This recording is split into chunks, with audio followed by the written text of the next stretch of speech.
तर सुशांत सिंग राजपूत यांची एक क्लोजर रिपोर्ट आली आहे, त्याच्याबद्दल आपली काय प्रतिक्रिया? नाही, आता भारतीय जनता पक्षाचं एक गलिच्छ राजकारण हे आता लोकांच्या समोर आलेलं आहे.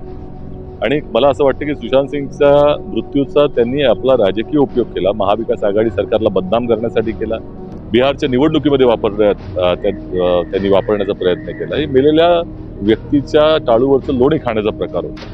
आणि यापेक्षा गलिच्छ बाब कुठली असू शकत नाही की इतक्या राजकारणासाठी सगळ्या राष्ट्रीय तपास यंत्रणांचा, ईडी असेल, सीबीआय असेल, एनसीबी असेल, या सगळ्यांचा उपयोग केला गेला.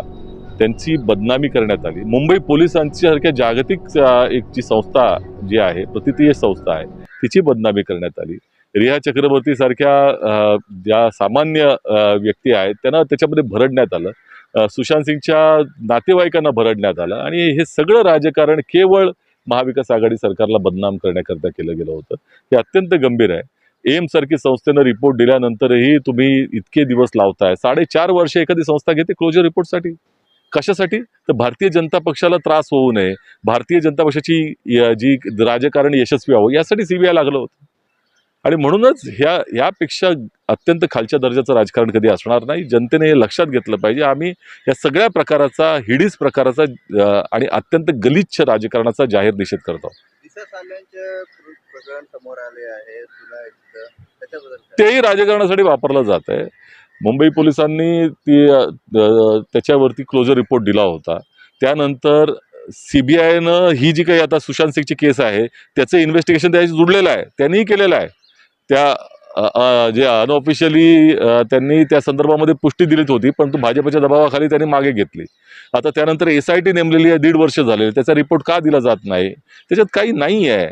परंतु तरी देखील जाणीवपूर्वक हा तपास दाबला जातोय आणि बदनामी करण्याकरता एका व्यक्तीची व्यक्तिगत त्या ठिकाणी चारित्र्य हनन करण्याकरता हे दुर्दैवाचं राजकारण. त्याच पद्धतीनं पालघर साधू प्रकरणाचा देखील ती हत्याकांडाचा झाला असा तऱ्हेचा दाखवण्याचा प्रयत्न झाला. ज्या पद्धतीनं तिथे झालं होतं ते भारतीय जनता पक्षाचंच त्या गावामध्ये सगळे पदाधिकारी होते.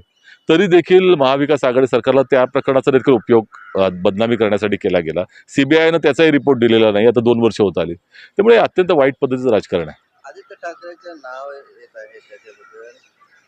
हे व्यक्तिगत चारित्र्य हनन करण्याकरता किती खालच्या पातळीवरती भारतीय जनता पक्ष जाऊ शकतो? अरे तुमचं सरकार आहे, 1.5 वर्ष का लागतो? SIT तुम्ही नेमलीत ना, त्यामुळे इतके दिवस का लागतात? सीबीआयनं इन्व्हेस्टिगेशन केलं होतं. तुम्हाला जे करायचं ते करा, पण लवकर रिपोर्ट पण देणार नाहीत.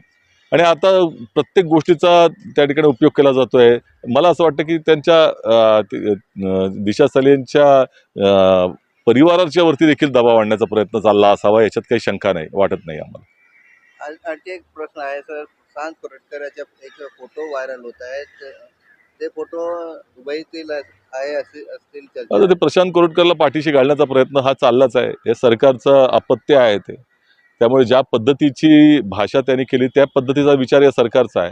त्यामुळे त्याला संरक्षण आहे, ह्याच्यात काही शंका नाही. त्यामुळे आता दुबईला गेला असेल तर त्यात आश्चर्य वाटण्यासारखं काही नाही.